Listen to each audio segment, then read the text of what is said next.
Assalamualaikum warahmatullahi wabarakatuh.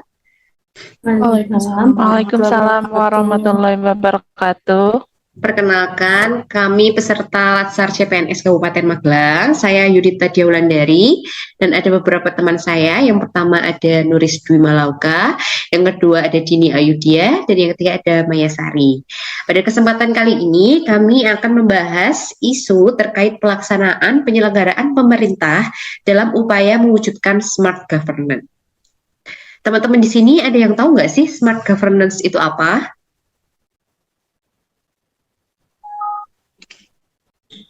Smart governance itu tata kelola pemerintahan yang cerdas, di mana pemerintahan itu ngeluarin kebijakan itu mengindahkan ada partisipasi, transparansi, profesionalitas, dan akuntabilitas serta efektivitas dan efisiensi kebijakan.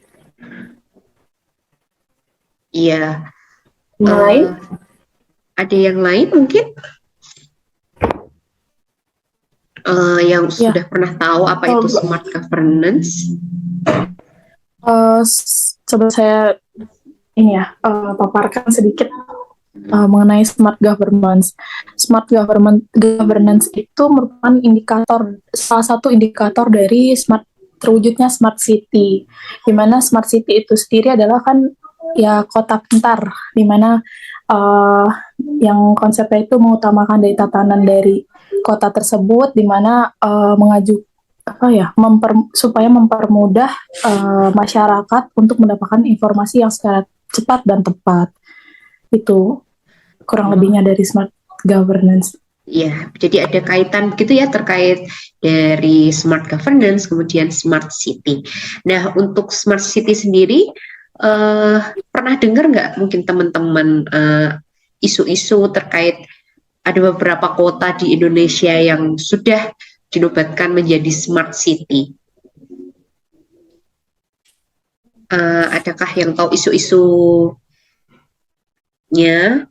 sehingga kota tersebut dapat dijadikan sebagai smart city? Coba saya paling yang saya tahu ada salah satunya di Kota Tangerang, di mana dia udah mulai menggunakan portal e-gov. E-gov itu yaitu suatu aplikasi di mana jadi para pegawai dari para PNS-PNS-nya itu bisa absen lewat aplikasi tersebut, bisa memasukkan segala tugasnya di aplikasi tersebut. Jadi udah nggak ada lagi tuh tugas yang lewat di print dulu atau gimana. Jadi lewat aplikasi itu sendiri bisa langsung terhubung ke kepalanya mungkin bagaimana atau ke dinas, jadi untuk diperiksa lebih lanjutnya. Nah, itu salah satu isu yang ada di Kota Tangerang. Jadi sudah memanfaatkan digitalisasi begitu ya untuk pelaporan, kemudian absensi begitu. Mungkin dari Mbak Nuris ada pernah dengar terkait smart city ini, isu-isu terkait smart city?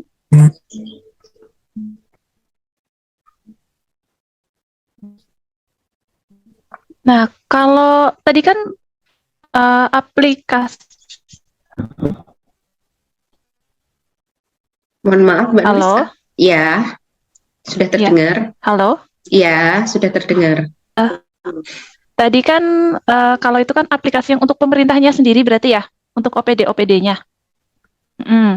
Iya, betul.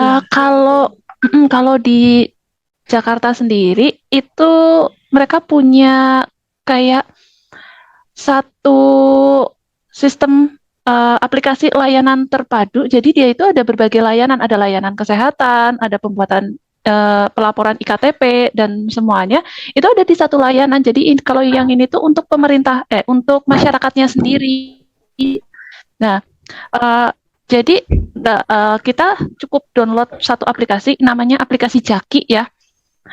Itu dengan aplikasi itu kita udah tahu titik-titik WiFi, terus tempat untuk literasi baca buku, perpustakaan di sana, terus taman kota. Jadi semuanya itu terencana kayak terintegrasi dengan satu aplikasi. Nah, kayaknya kalau di sini belum ada sih yang terintegrasi dengan satu aplikasi kebanyakan kan kalau di sini, misalkan satu OPD punya aplikasi apa nih, nanti OPD lain dia punya aplikasi apa, punya aplikasi kesehatan apa yang mungkin di Dinkes atau di mana, sedangkan Dinsos beda sendiri, terus DPM PTSP beda sendiri. Nah, kalau seandainya dijadiin satu, jadi aplikasi itu kayaknya lebih apa ya, lebih enak gitu. Jadi nggak perlu download banyak aplikasi. Ya, jadi kalau di Kabupaten Magelang sendiri kalau bisa dibandingkan belum terintegrasi seperti itu ya. Jadi belum seperti yang tadi dipaparkan oleh Mbak Nuris. Kemudian dari Mbak Maya mungkin Ya. ada isu-isu terkait smart city yang lain. Mungkin dari kota mana? Kalau aku pernah bacanya itu di Surabaya. Jadi di Surabaya itu udah ngimplementasiin punya sistem keuangan daerah sendiri. Selain pakai sistem keuangan yang nasional itu, terus di sana juga masang CCTV sebanyak 600-an kayaknya di jalan-jalan itu. Terus juga ada penerapan smart mobility yang memiliki fungsi seperti intelligent transportation system. Nah, kalau di Magelang sendiri sih, kalau CCTV itu udah ada di beberapa titik. Cuma kayaknya nggak sebanyak itu. Dan yang di CCTV yang di lampu merah yang waktu lampunya itu yang bisa di setting sama dinas perhubungan itu cuma ada 6 aja sih. Oke, jadi ada belajar dari kota-kota lain mungkin bisa dicontoh juga di kabupaten kita sehingga mungkin dapat meningkatkan pelayanan untuk masyarakat sendiri, juga dapat mempermudah kinerja pegawai seperti itu ya. Jadi dari tadi yang sudah dipaparkan, isu-isu smart city yang tadi sudah dipaparkan, apa sih menurut teman-teman semua peran ASN terkait manajemen ASN ya untuk perwujudan smart governance ini? Jadi dari isu-isu tadi apa sih yang bisa kita lakukan sebagai nantinya menjadi ASN agar tercipta smart governance tersebut?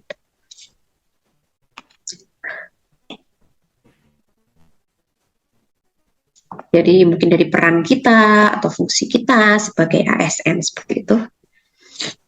Iya, kalau menurut saya ya dari yang kita ketahui peran kita sebagai PNS ASN itu kan yaitu ada 3 ya, pembuat, pelaksana, dan pengawas kebijakan. Nah, ya salah satunya itu mungkin kita bisa membuat yaitu tadi contoh-contoh isu-isu itu aplikasi atau apapun itu bersama timnya, kan itu ngelihat dari wilayah daerah-daerah lain kan bisa jadi inovasi untuk kita supaya bisa ya mungkin mengembangkan aplikasi-aplikasi seperti contohnya itu. Saya itu juga secara langsung kita juga bisa udah tercipta nih aplikasinya, kita bisa melaksanakan, mungkin bisa memberitahu kepada masyarakat ya kan, jadi kan secara nggak langsung antara pemerintah sama masyarakat itu kan ada komunikasi dengan baik. Itu ya yang ketiga ada pengawas kebijakan bagi ya itu ASN-nya. Itu aja sih kalau menurut saya. Oke, ada tambahan mungkin dari yang lain? Berarti itu tuh kayak kan kita tuh ASN sebagai pelayan publik ya, pelaksana kebijakan publik dan sebagai perekat pemersatu bangsa gitu. Betul. Nah, ASN itu dapat melayani masyarakat dengan kemajuan teknologi kayak yang tadi disebutin. Itu kan dengan kemajuan-kemajuan teknologi tuh. Ya. Sebenarnya itu bisa dijadikan role model di masyarakat untuk melaksanakan kebijakan yang dibuat oleh pemerintah. Jadi di satu pintu kayak gitu. Sebenarnya bermanfaat banget sih itu yang namanya kemajuan teknologi untuk kita dalam melayani masyarakat. Ujung-ujungnya balik lagi ke masyarakatnya itu sendiri. Setuju sekali sih dari apa yang dipaparkan oleh Mbak Nuris. Jadi kemajuan teknologi, kemudian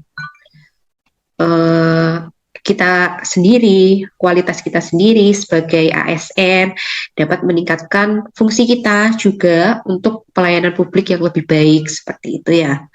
Jadi penting ya di sini sepakat semua terkait diri kita sendiri atau smart ASN sendiri. Jadi tadi sudah ada 3 ya, eh, smart governance, smart city, dan smart ASN. Nah, penting juga nih smart ASN ini untuk kemajuan atau terwujudnya smart governance. Menurut teman-teman semua, setuju nggak dengan pernyataan tersebut? Setuju. Ya, dari teman-teman semua, apa sih yang bisa kita lakukan untuk meningkatkan kualitas diri menjadi smart ASN seperti itu? Jadi, apa sih aspek-aspek atau nilai-nilai yang kita butuhkan agar diri kita sendiri dulu dapat menjadi smart ASN? Mungkin ada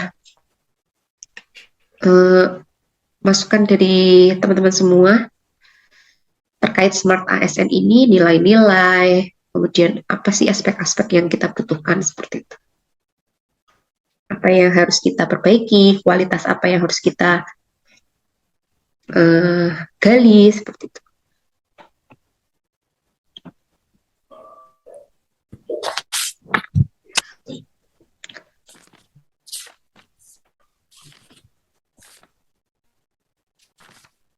Yang saya tahu itu yang nilai-nilai smart ASN yang mungkin kita dapat meningkatkan integritas diri ya, salah satunya.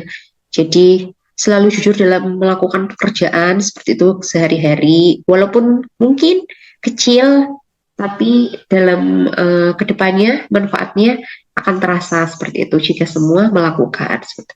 Kalau yang lain, atau apakah ada masukan? Mungkin ya, udah Mbak Dwi. Boleh Mbak, silakan. Gak apa Mbak Dwi dulu. Kalau yang ini lebih ke disiplinnya kita sebagai ASN kali ya. Yang pertama itu disiplin banget. Disiplin sama waktu, artinya kita datang tepat waktu, pulang juga tepat waktu. Kan lebih efisien tuh, pekerjaannya jadinya lebih maksimal. Kalau seandainya kita telat, terus kita memilih untuk jam, kita katakanlah kerja 8 jam kan. Kita halo, iya. Terdengar nggak? Sudah terdengar. Oh, tadi putus-putus. Iya, jadi kalau misalkan datang tepat waktu dan pulang tepat waktu, sebenarnya itu lebih efisien dibandingkan dengan walaupun kita 8 jam, tapi 8 jamnya itu yang bukan di jam kerja. Itu kan kayak kurang ya untuk melayani publik. Nah, itu sih kalau di sisi integritas disiplin. Boleh ada yang nambahin yang lain? Kalau saya sih yang di integritas, terus paling sama berwawasan global sih. Berwawasan global kan artinya terbuka ya sama semua informasi yang dari luar, kita harus belajar terus kayak gitu. Tadi juga mungkin profesionalisme juga termasuk ya Mbak, terkait yang tadi disiplin itu. Jadi profesional dalam bekerja juga begitu. Ada yang mau nambahkan lagi mungkin? Iya, pastinya. Ya nilai-nilai lain kayak ada tadi yang disebutin, terus ada menguasai IT dan bahasa asing, itu kan juga salah satu nilai-nilai smart ASN. Mungkin dengan kita tadi pengaplikasian, misal punya ya kita berinovasi buat membuat aplikasi baru untuk daerah kita, kan itu jadinya harus menguasai IT dulu supaya ya itu bisa menciptakan gagasan baru. Seperti tadi yang isu yang sudah disampaikan ya terkait aplikasi itu, mempermudah kita sebagai pegawai dan meningkatkan pelayanan kita terhadap masyarakat seperti itu ya. Ada lagi tambahan mungkin dari Mbak Maya terkait nilai-nilai smart ASN ini? Smart ASN mulai dari integritas, nasionalisme itu ya Mbak ya? Betul. Jadi tadi yang sudah dibahas, integritas, profesionalisme, berwawasan global, penguasaan IT, seperti itu ya. Jadi bisa meningkatkan. Bisa juga dari hospitality-nya juga sih Mbak.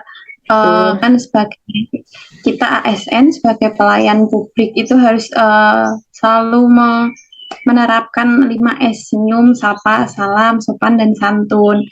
Jadi bukan kita sebagai ASN terus kita yang dilayani, tapi kita yang melayani ke publik. Selain itu juga bisa networking itu bisa menjalin kerjasama dengan pihak-pihak lain, dengan bekerjasama dengan masyarakat juga, itu juga bisa. Ya, betul sekali ya yang dikatakan Mbak Mei. Ya, terkait hospitality ini kita kalah ya dengan swasta, jadi jangan sampai besok kita setelah menjadi ASN stagnan terus nih hospitality-nya, kalah terus nih sama yang swasta, seperti itu ya. Jadi mungkin kesimpulan yang dapat saya tarik dari diskusi kita kali ini, pentingnya smart ASN atau kualitas diri kita, dan penting juga untuk perwujudan smart governance ini terutama di Kabupaten Magelang untuk menciptakan smart city seperti yang kota-kota atau kabupaten atau kota lain yang sudah mencapainya seperti itu. Jadi ada banyak perbaikan, inovasi yang harus kita lakukan agar kita dapat meningkatkan pelayanan kita terhadap publik dan menjalankan fungsi kita sebagai ASN dengan maksimal, seperti itu ya.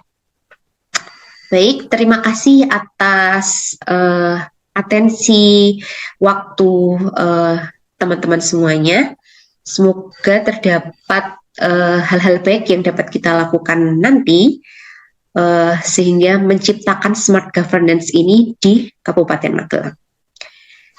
Billahi taufiq wal hidayah. Wassalamualaikum warahmatullahi wabarakatuh. Waalaikumsalam warahmatullahi wabarakatuh. warahmatullahi wabarakatuh.